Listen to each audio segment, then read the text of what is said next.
Hello friends, welcome to the aroma eats. இன்றைக்கி நம்ம சேனலில் பார்க்கக்கூடிய ரெசிபி தந்தூரி ரொட்டி.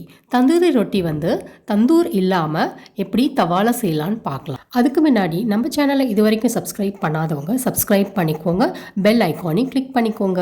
ஃபஸ்ட்டு ஒரு பாத்திரத்தில் கோதுமை மாவு 2.5 கப் அளவு எடுத்துக்கோங்க. இந்த மாவில் உப்பு 1 teaspoon, baking powder 1 teaspoon, baking soda 1/4 teaspoon சேர்த்து நல்லா கலந்து விட்டுக்கோங்க. இதோட 1/4 கப் அளவு தயிர் சேர்த்து கலந்துக்கலாம். இப்போ இதில் தண்ணி கொஞ்சம் கொஞ்சமாக சேர்த்து சப்பாத்தி மாவு பிசைவோம்ல, அந்த மாதிரி இந்த மாவு பிசைஞ்சு வச்சுக்கலாம். மாவு கெட்டிமாக இல்லாமல் கொஞ்சம் மெதுவாக சாஃப்டாகவே இருக்கட்டும். அப்போ தான் நம்ம செய்கிற தந்தூரி ரொட்டி ரொம்ப நல்லாயிருக்கும். அடுத்து எண்ணெய் ஒரு 4லேருந்து 5 டேபிள் ஸ்பூன் அளவு இதில் ஊற்றி கலந்து விட்டுக்கலாம். மாவு எந்த அளவுக்கு நம்ம அடித்து பிசைகிறோமோ அந்த அளவுக்கு நம்மளோட தந்தூரி ரொட்டி நல்லாயிருக்கும். இப்போ ஒரு 5 நிமிஷம் இதே மாதிரி அடித்து நம்ம பிசையலாம்.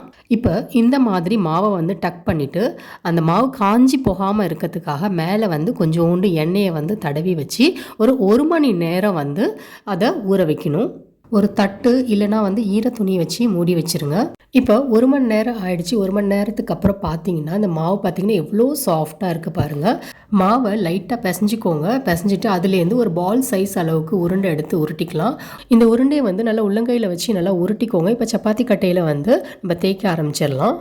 கொஞ்சம் ட்ரை மாவு டஸ்ட் பண்ணிக்கோங்க. டஸ்ட் பண்ணிவிட்டு அதுக்கப்புறம் தேய்ங்க. இந்த சைஸில் தேய்ச்சா போதும். அதுக்கப்புறம் இதில் நம்ம கொத்தமல்லி அப்புறம் எள்ளு, வெள்ளை எள்ளு தான் எடுக்கிறேன், அது 2த்தையும் சேர்த்துக்கலாம்.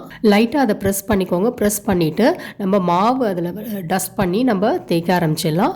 இது ரவுண்ட் ஷேப்பாகவே தேய்ங்க. இது ரொம்ப மெலிசாலாம் தேய்க்கக்கூடாது, கொஞ்சம் திக்காகவே இருக்கட்டும். பாருங்கள், இந்த திக்னஸில் இருந்தாலே போதும்.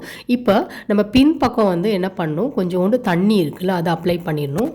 தோசைக்கல் சூடாக இருக்குது. இப்போ சூடான தோசைக்கல்லில் இது சேர்த்துக்கலாம். தண்ணி இருக்கிற பக்கம் கீழே இருக்கணும்.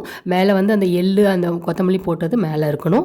இப்போ கொஞ்சம் பபிள்ஸ் வர ஆரம்பிச்சிச்சு. வந்ததுக்கப்புறம் நம்ம தோசைக்கல்லை உல்ட்டா பண்ணிக்கலாம். உல்ட்டா பண்ணி இந்த மாதிரி நம்ம வேக வச்சுக்கலாம். அப்போ தான் மேல் பகுதி வேகும். இப்போ பாருங்கள், நல்லா வெந்துருச்சு. பாருங்கள் எந்த கலரில் இருக்குன்னு. இந்த மாதிரி ஸ்டேஜில் எடுத்துடலாம். அதுக்கப்புறம் நம்ம பட்டர், அதாவது வெண்ணெய் தடவிடலாம். வெண்ணெய் தடவினதுக்கப்புறம் பார்த்திங்கன்னா சுவையான தந்தூரி ரொட்டி ரெடி. இது பன்னீர் பட்டர் மசாலா, மஷ்ரூம் கிரேவி இதோட ரொம்ப நல்லாயிருக்கும். இந்த ரெசிபியை வீட்டில் ட்ரை பண்ணிவிட்டு எப்படி வந்துச்சுன்னு கண்டிப்பாக கமெண்ட் பாக்ஸில் கமெண்ட் பண்ணுங்கள்.